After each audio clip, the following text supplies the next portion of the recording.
বন্ধুরা, আমি আজকে এই দয়া কলা, আবার অনেকে বলে বিছে কলা, এইটার আমি রান্না করব। আপনারা সবাই দেখেন আমি কীভাবে কি রান্না করি। এই বিছে কলাটা কেটে নিয়ে ভালো করে ধুয়ে এই করে তারপরে আমি রান্না করব। আমি সব পর্ব দেখাবো, আপনারা দেখতে থাকেন। দেখেন কলাটা আমি এই যে কেটে নিয়েছি।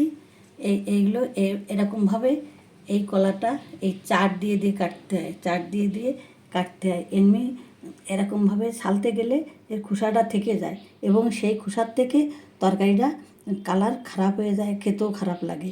আমি এখান থেকে এরকম চার দিয়ে দিয়ে দিয়ে দিয়ে এইটা উঠাই নিয়েছি খোসাগুলো, এই যে এরকমভাবে চার দিয়ে দিয়ে। এই তারপর আমি একটু তেঁতুল বা লেবুর জল বা হলুদ যে কোনো একটা জিনিস দিয়ে কলাগুলো ভালো করে ধুয়ে নিছি। ধুয়ে নিলে এর আঠাটা উঠে যায় এবং কষের যে আঠাটা এটা থাকে না, তারপরে রান্না করলে ভালো হয়। এই যে এখন আমি রান্নাটা করব। আমি তেল দিয়ে দিলাম প্যানে, কালো জিরে ফোড়নে দিয়ে দিলাম।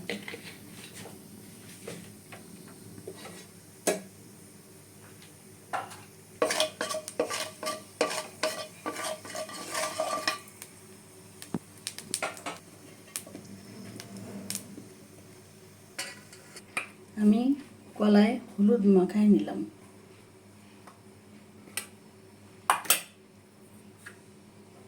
হালকা একটু লবণ,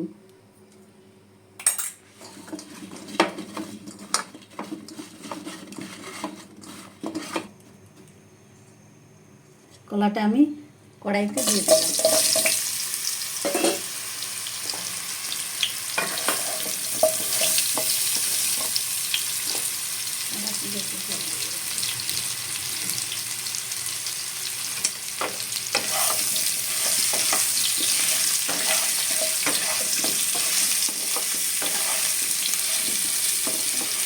কলাটা একটু ভালো করে হালকা ভেজে নেব।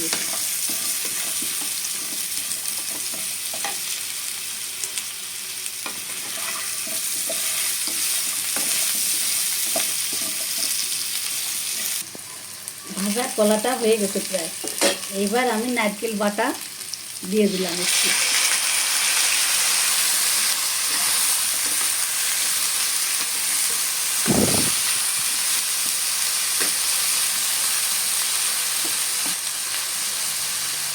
অর্ধেকটা সরিষা আর পোস্ত বাটা দিয়ে দিলাম।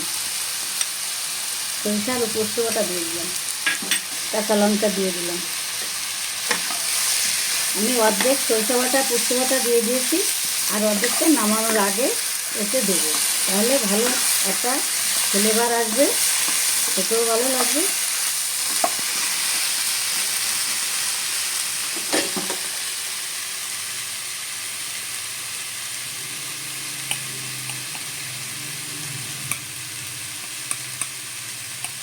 আমি পরিমাণ মতন লবণ দিয়ে দিলাম,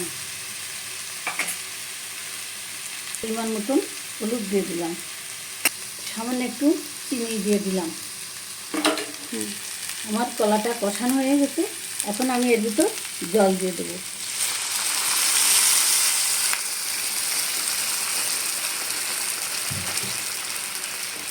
আমি কড়াইতে জল দিয়ে দিলাম পরিমাণ মতন। এবার এটা আমি ঢেকে দেব।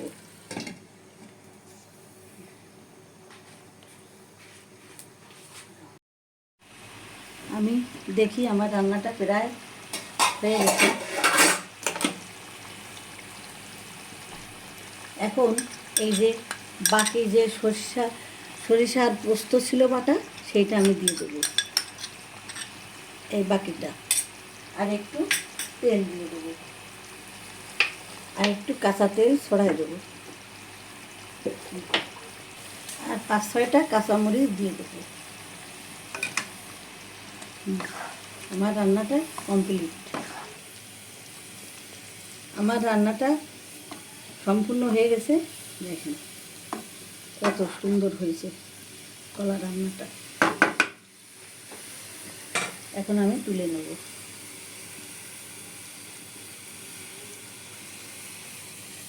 একটু কাঁচা উম, সরিষার তেল, একটু কাঁচা সরষে বাটা, পোস্ত বাটা দিলে এর একটা সেন্টই হয় আলাদা, এবং গরম ভাতের সাথে একদম পুরো মজে যায়। এক থালা ভাত নিমিষেই খাওয়া হয়ে যায়। কলাটা তুলে নিচ্ছি।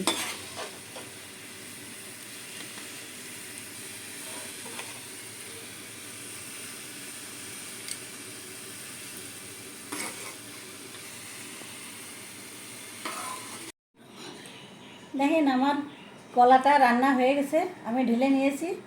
কত সুন্দর কালার এবং কত সুন্দর হয়েছে দেখতে। আপনারা এইভাবে বাড়িতে করে খেয়ে দেখবেন, খুবই ভালো লাগবে।